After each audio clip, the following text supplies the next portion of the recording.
This is a Security Weekly production.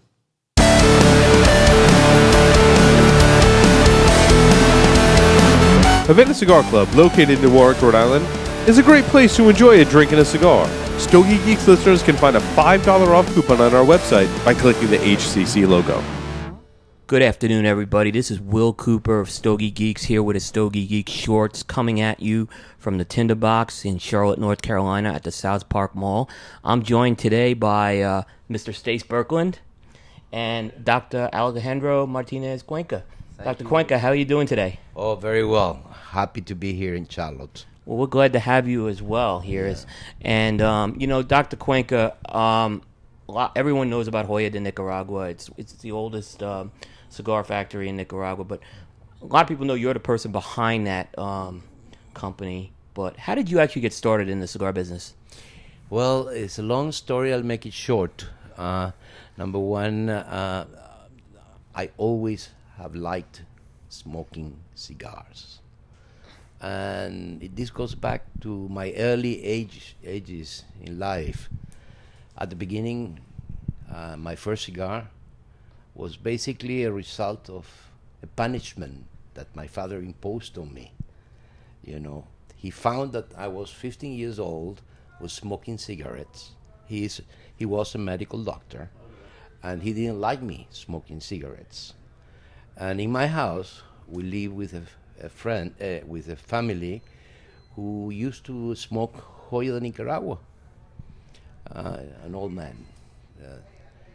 And one day he caught me smoking cigarettes. And next thing he did, he took the cigarette out of my mouth. And happened that in this ashtray there was a cigar that my uncle had left the day before. You know, half of it. So he said, I told you not to smoke cigarettes.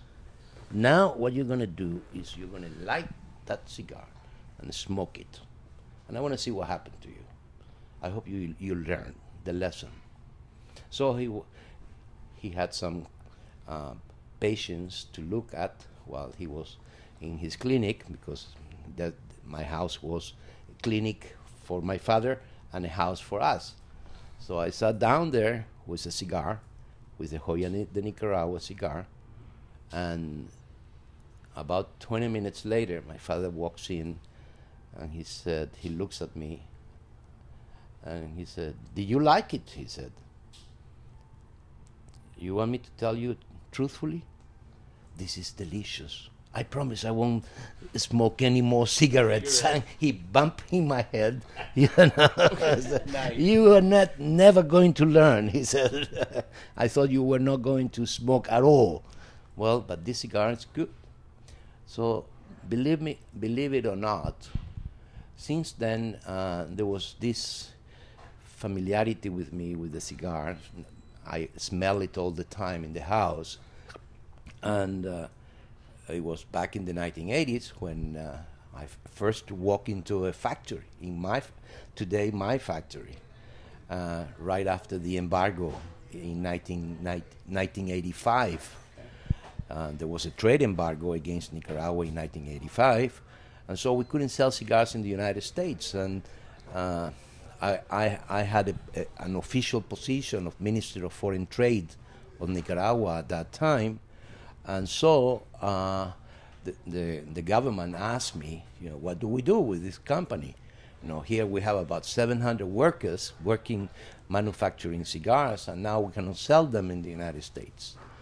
So I said to the government, to the president, let me go to the factory and let me see what they have. And then I'll tell you. And from that moment, when I walked into that factory, which was the old factory, some of you probably knew it, you know, I immediately became fascinated to see how people were sitting down in their seats, rolling cigars, others blending cigars. And my first question I asked them, oh, by the way, how do you make sure that the blend that you are now making, that everybody does the same? So I was very intrigued by the fact of the manufacturing process. And that's how really I became familiar with tobaccos and manufacturing and rolling and blending and making sure that the tobacco is right at the right time. So I learned a lot, and God thanks, after the visit I paid to the factory, I went out of the country, and we were able to sell all the cigars in Europe.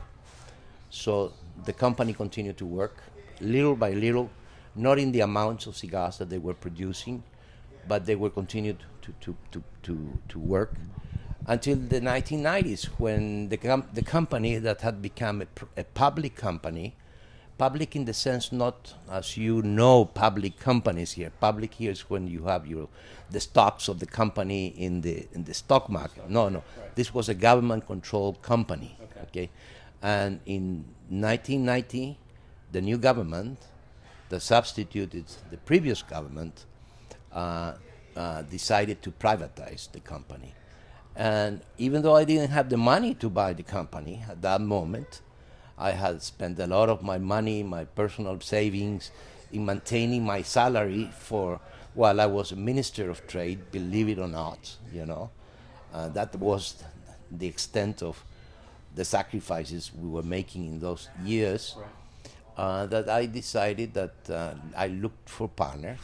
So I went to Spain and found a partner who pitched in his name to guarantee a loan that I got from a Spanish bank that allowed me to buy Joya de Nicaragua in 1993. Joya de Nicaragua has a tremendous history. We can spend hours talking about it. Right. I think is synonymous of what the country is. Our history as a company has gone through the same history Nicaragua has gone through. And now that Nicaragua is at peace, no more revolutions, no more struggles, peaceful, secure. The growth of the economy is astonishing. People get surprised that Nicaragua is growing at 5% per annum for the last almost 4 years, and continues to grow. It has made it very attractive. Our company has grown. We have remodeled the company, the original company that I bought. Now new blood is leading the company. Juan Ignacio Martinez is now the president of the company. I'm retired from that position, but I continue to see cigars as my main passion. Obviously, I'm here today in Charlotte because I'm committed to what we are doing, and nothing more important for me to be in this particular store. First, for the tremendous respect that I have for Greg, what he has done for the business. Yep. And so that is my answer to your short question, a long answer, but that's what I can tell you. Dr. Cuenca, thank you for the story. When we look at Joya de Nicaragua, there's a number of cigars that have been out that have, I think, captured attention. Mm-hmm. But I want to go back to the one that, in my mind, was the pivotal one that put it on the map. I'd like you to talk a little bit about what inspired the creation of Antaño 1970. That's a very nice question, and I thank you for asking it. Because people tend to forget many things, I know you know Joya de Nicaragua very much, but we've been in the market for years. Now we are going since 1968. That's when Joya started. That was the first company that opened doors in Central America, manufacturing and registering itself as an official company. Before, there wasn't any other company manufacturing cigars in Nicaragua. And I tried to transmit this message because not only we are the oldest company, but also the company that has suffered the same things that the country has suffered, but have been able to recover. When the boom was on, you could sell anything. Anything. You cannot imagine how crazy that boom was. And as all booms, they end. So at the end of 1990s, I was in a big dilemma. You know, today there are 140 companies that rotate around the tobacco business in Nicaragua. 140, okay. Of that, 57 are manufacturers. Basically small, less than 50 workers. Then you have medium-sized companies that have between 500 and 800 workers, employees. And then you have the three large ones, you know, Drew Estate among others, you know, Naxa, others, that go about that size. At that time, right after the embargo, we had a similar experience. Many newcomers came in, started manufacturing cigars, making bands, making boxes, and this and that. And when the boom was over, my great dilemma was, how do we go back into business? You know, at the end, as in the 1990s, there were also, I can't remember if there were 100 and something companies, but at the end of the boom, there were only 10. Okay, everybody else lost. So I said, how do we relaunch Joya de Nicaragua? What I had experienced during the boom is that people lost perception of the difference between a mild, a medium, and a full body. So I wanted to come out with something that would not be ever before smoked in the market, that would be a full body, that when you smoke it, you would say, oh my goodness, this is something different. And all is a puro, complete puro from Nicaragua, with all the wrapper, the binder, the filler, all from Nicaragua, but with double ligeros, okay. Would you say that during that time, most of the cigars were on the lighter and medium side at the time? I would say 99% of the cigars were in that. And there were a few that were stronger, you know, that resemble some of the Cuban cigars, you know, the strong cigars, the Montecristos, not the mild ones, but the strong ones. So my target was to blend a cigar that would attract the interest of the U.S. market by recognizing the level of strength of a cigar, that even though it's full body, you still can enjoy the beauty, the earthiness of the tobacco from Nicaragua, and that's what I did. I feel very proud to tell you today. It's almost 15 years since I first came with Antaño in 1970. Right. In the advertising, they used to say, wow, you know, when they smoked Antaños. And there are a lot of stories about people testing for the first time the Antaños and falling down because they were not used to it.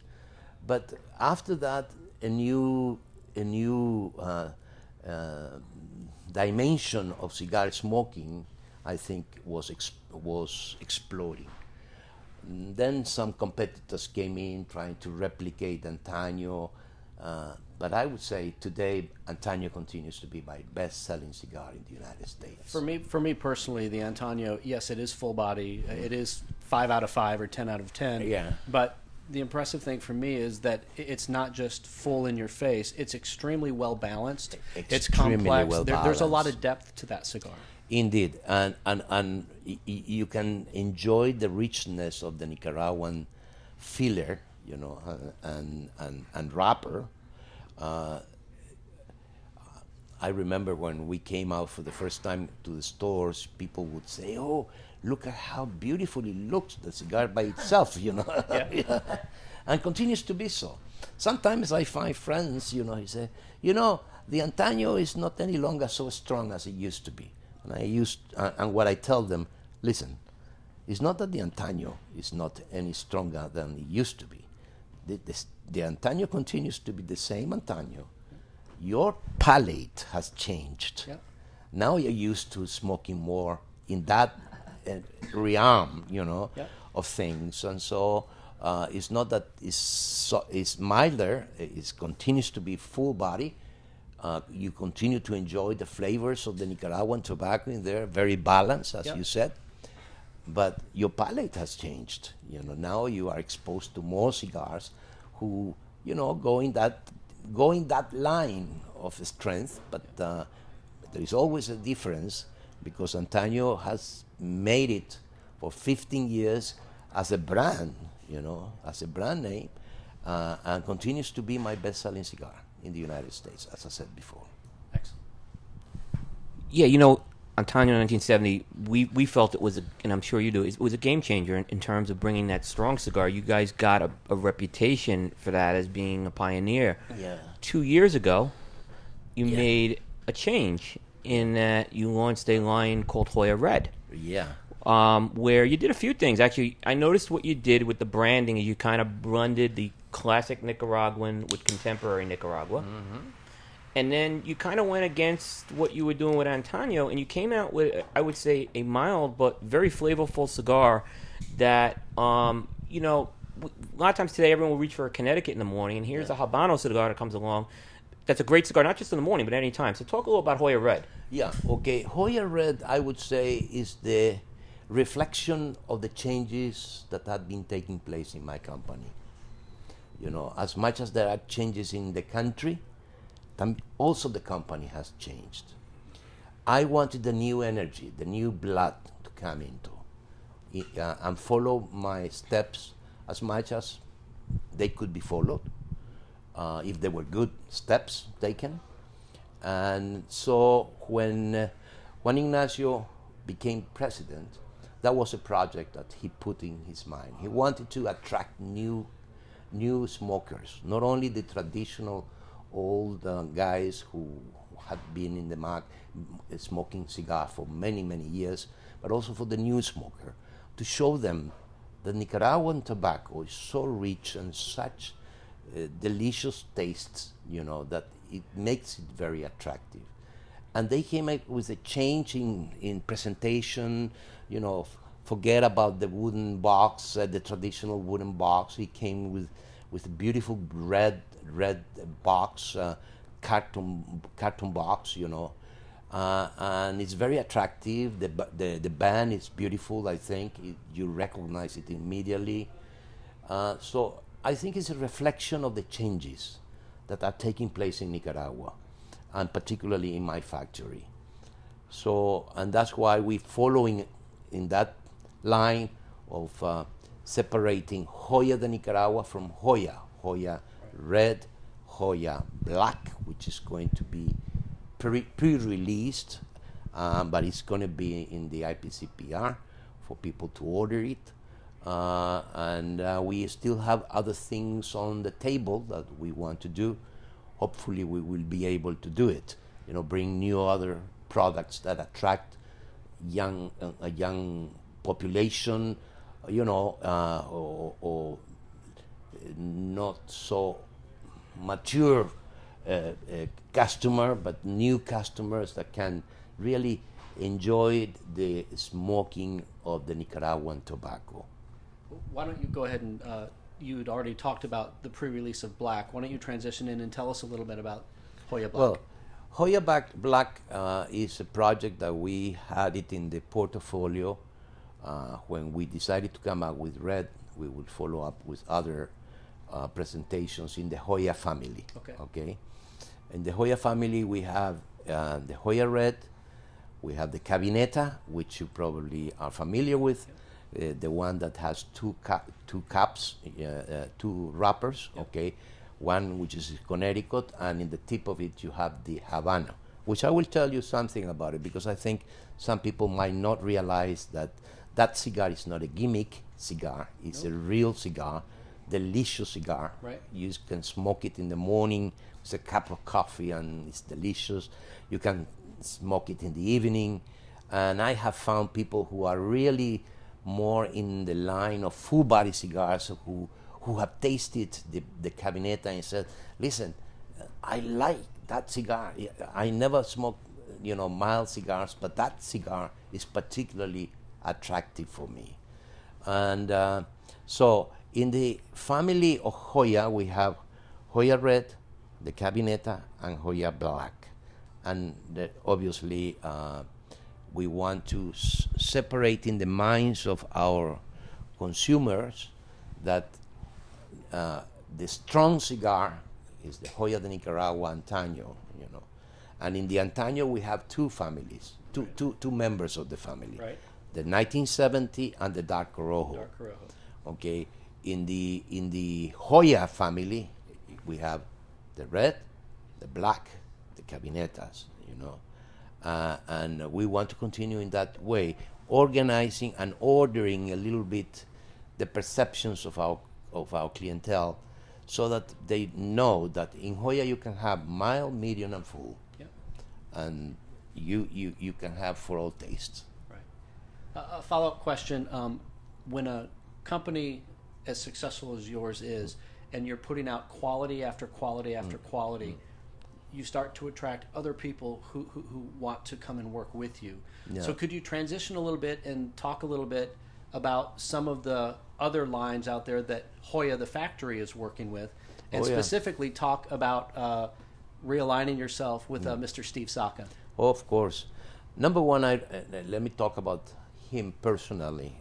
I know people know him here in North Carolina, and they know him around the country.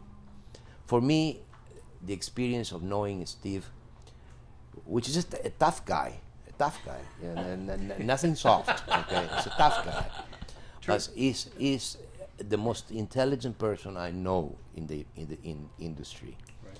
the most knowledgeable guy of tobaccos that I know in the industry, and I said that affirmatively.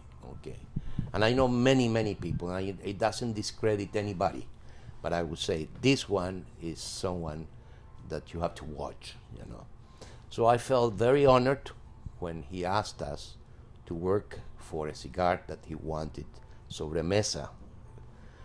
He worked out all the details of the blend with my team in the factory, and then he worked out all the artwork of the cigar.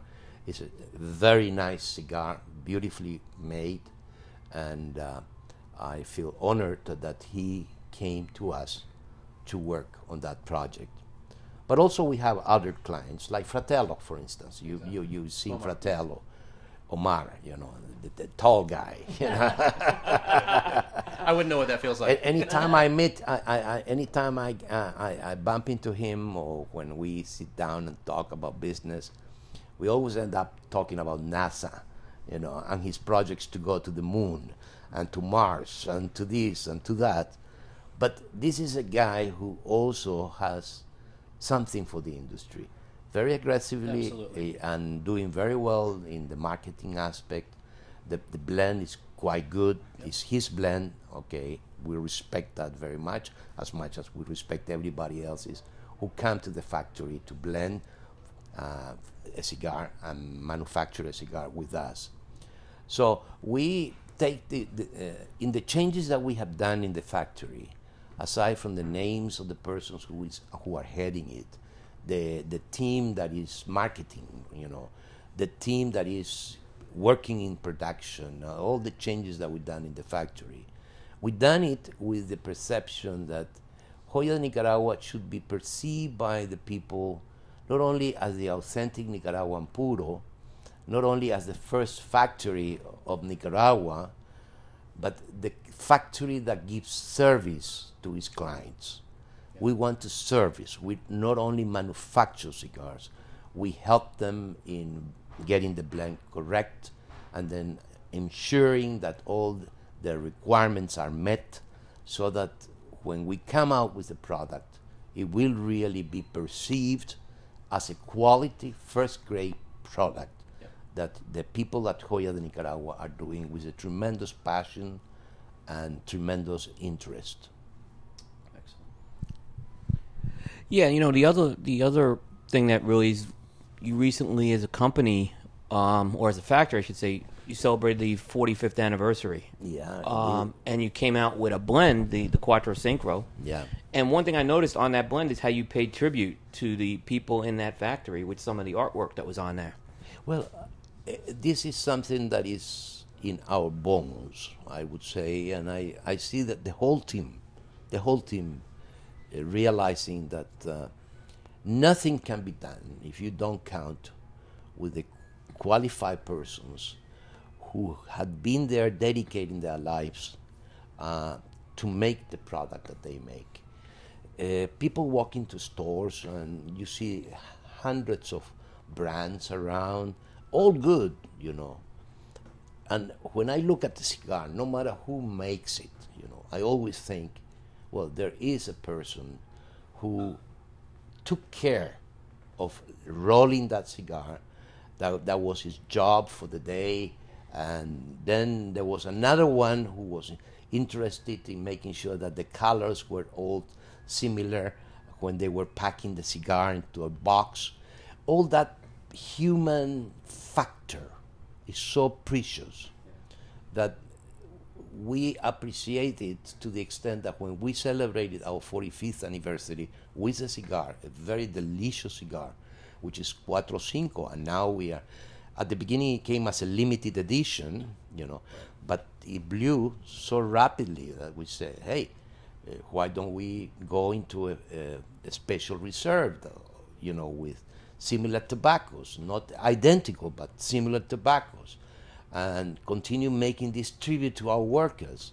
And when you smoke a Cuatro Cinco, for instance, and take the band off, you will see what you just mentioned, the first picture of the company back in 1968 with the workers, and you look at the faces, and now you go back to the factory and you see those faces still working there, So that makes it very special. Absolutely. So it's not a marketing issue, it's matter of our bones. I feel that if you don't take account of the human factor in the cigar business, Got it. There's no passion to it. Will and I had an opportunity to go down to Cigar Safari back in May of 2012. And one of the first things that we recognized upon arriving down there at the Drew Estate Complex was that they had boxes that we had never seen before from a Joya line that was overseas, I believe in Spain or Europe. Oh, yeah. It was Rosalones. Rosalones, And yes. we had never seen that before. Yeah. I smoked it and fell in love with it. My question to you is, what other gems do you have over there in the European market that we may not know about? Well, we have Rosalones, we have Clásico. We used to have Clásico in the United States, and still it moves a little bit. It moves not as I would like it to move in the United States, but it's my best-selling cigar in Europe. In Germany, in Spain. But aside from Rosalones, we have the Clásico. We have the Celebración, we have the Flor de Nicaragua, we have Darío, we have a lot of, most of them in the markets like Spain, Italy, a little bit in Germany, we manufacture cigars for important producers in Europe. And so La Meridiana, for instance, is not our, but it's Villiger's, but we make it in Nicaragua. Right. So we have a portfolio of brands that have not come to the United States market, basically because we did not put that much attention that they could. We had the Clásico at the beginning, but then we have to lose a little bit of the interest to continue producing it for the U.S. because the market was quite important for us in Europe. We could do both, but we noticed that we needed to do some refurbishing, marketing-wise, and we did not have time in the past to do it. we might do it now. This is probably the time to come out with a new classical for the market in the United States, or look at the real Rosalones. We have two, the Rosalones and the other brand, the real Rosalones, which sells extremely well in It's a Europe. great cigar. Yeah, it's a great cigar. Do you feel that the palates in Europe, in the United States, do you feel that they have similarities, or are there vast differences in terms of what is preferred? Well, I have seen the trend of the European and the American market.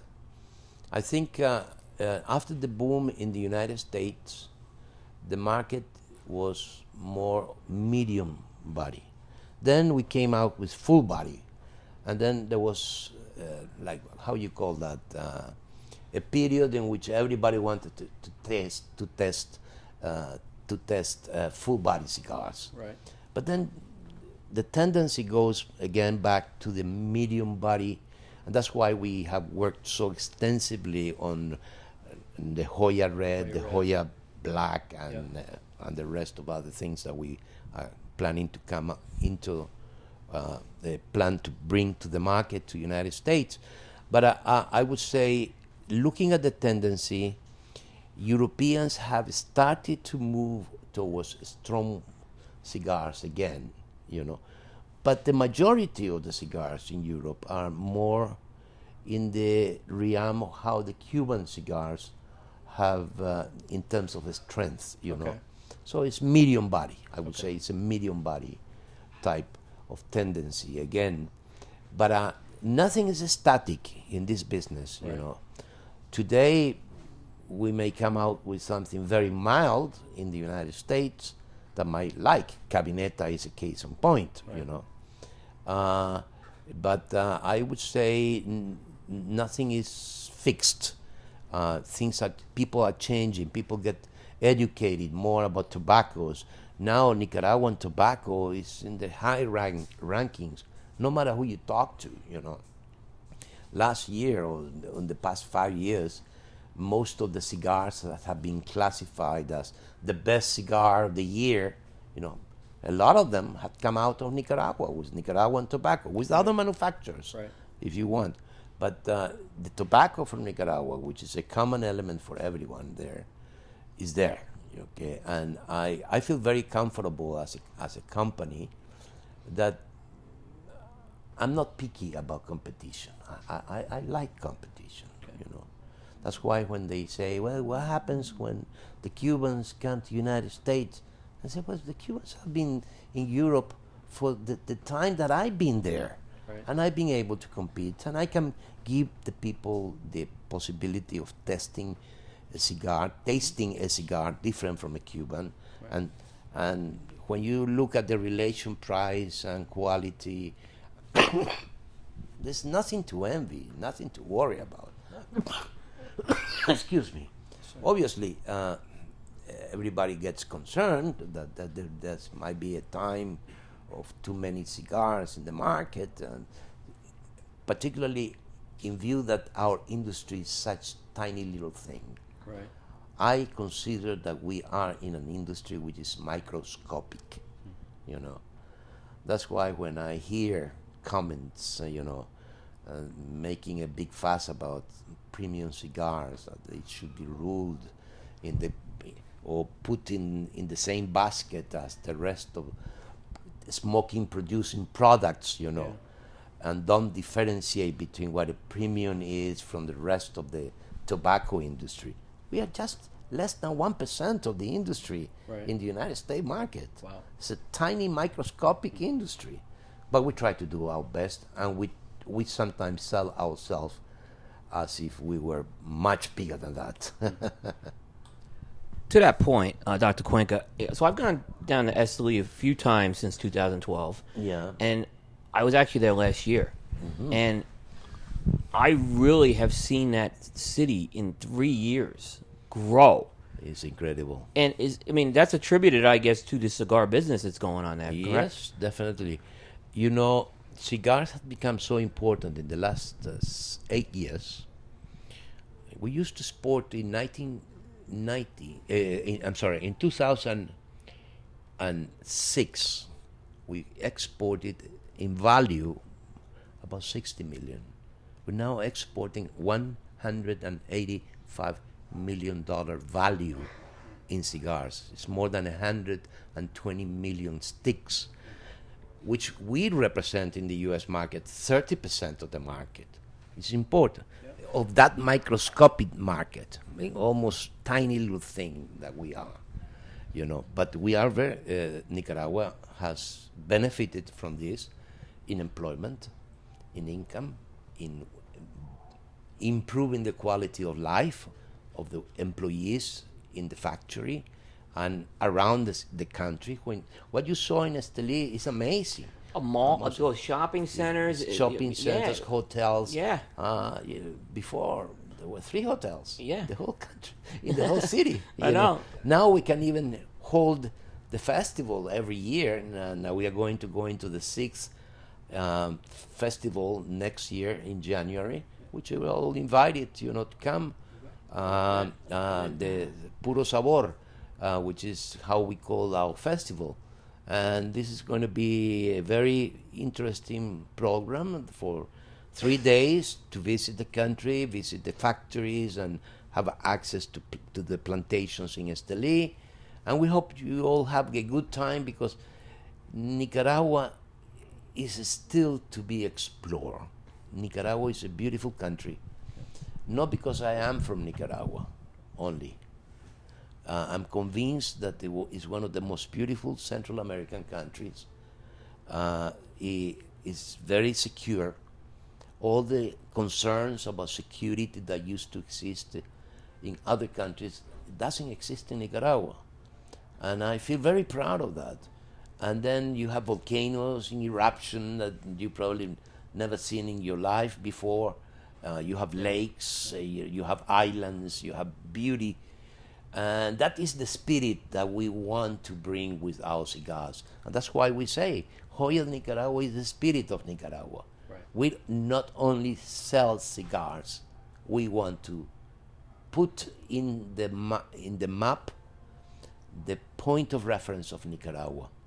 Is culture, is people, and all what comes with it. Yeah. So, as you were talking so passionately about Nicaragua and the people, in my mind, I was thinking about what cigars mean to us here in the United States.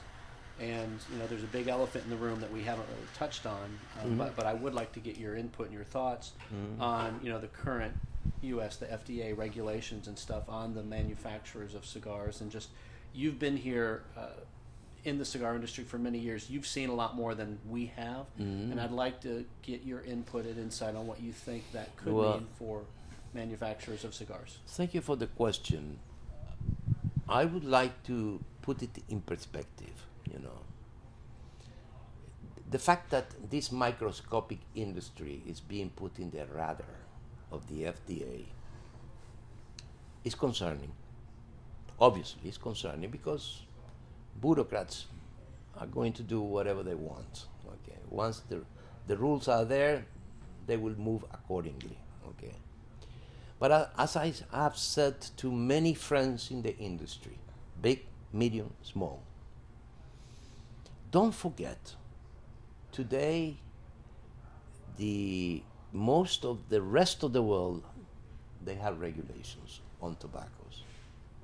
We cannot escape the fact that no matter how many employees are employed in Nicaragua, how much good benefit or benefits are brought to the country by the fact that the existence of this industry, not only in Esteli, but all the northern part of the country, the fact that we are tobacco will always be a subject of regulation. That's the way it is. Now, once you are regulated, the difference and my concern in the case of the United States is that they don't only want us to be regulated, they want us also to pay to be in the market. And that's something that doesn't exist anywhere in the world. I mean, you go to Europe, which has the strongest regulations you can think of, or even Australia, okay, which has even the worst, okay, regulations for the business of tobaccos. But imposing a price that you have to pay FDA a fee to be in the market for each cigar that you put to the market, and then having to prove that smoking cigars is not against your health, and that entails a tremendous amount of costs, which the industry, being so small, cannot afford. So the question for me is not so much whether we will be or no will not be regulated. The question is, will they charge us to be present in the market so we can continue giving the product and the quality and the prices that the consumer wants? If you regulate it too much, and in addition to that you put a burden, an economic burden on the manufacturer, what is going to happen is you're going to increase the prices of things, and the demand is going to be, no, it's not going to grow at the same rate. And so you're putting at risk the future. But as I said, I don't want to see it as a black and white thing. We have to navigate. What we need is that whoever is going to administer this new regulation be flexible, recognizing that this is not an industry that is creating the health problem to which that document that was produced by FDA claim. When they say that they made a sample or a survey of youngsters in high schools and found that some youngsters were smoking cigars. By the way, they didn't ask what were they smoking. They were smoking something else, my dear friend, which is not real smoking cigars. So you take arguments that are not substantive, that they do not really project the reality of the industry or what we really are. And that's why I wanted to talk to you about it, and I accepted to open this discussion. We need to educate not only the consumer, but also educate the ruler, those who are with the responsibility of ruling and controlling us, because otherwise you're killing the egg of the kitchen or the chicken, okay? But you're also killing the chicken. Absolutely.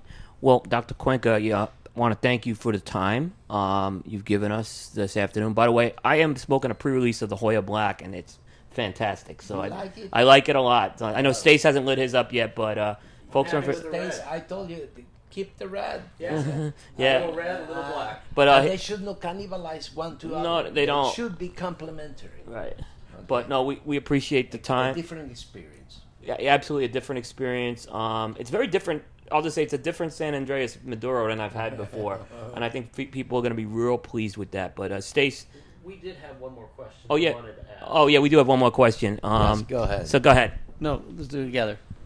Okay. Dr. Cuenca? Yeah. What's a Zev?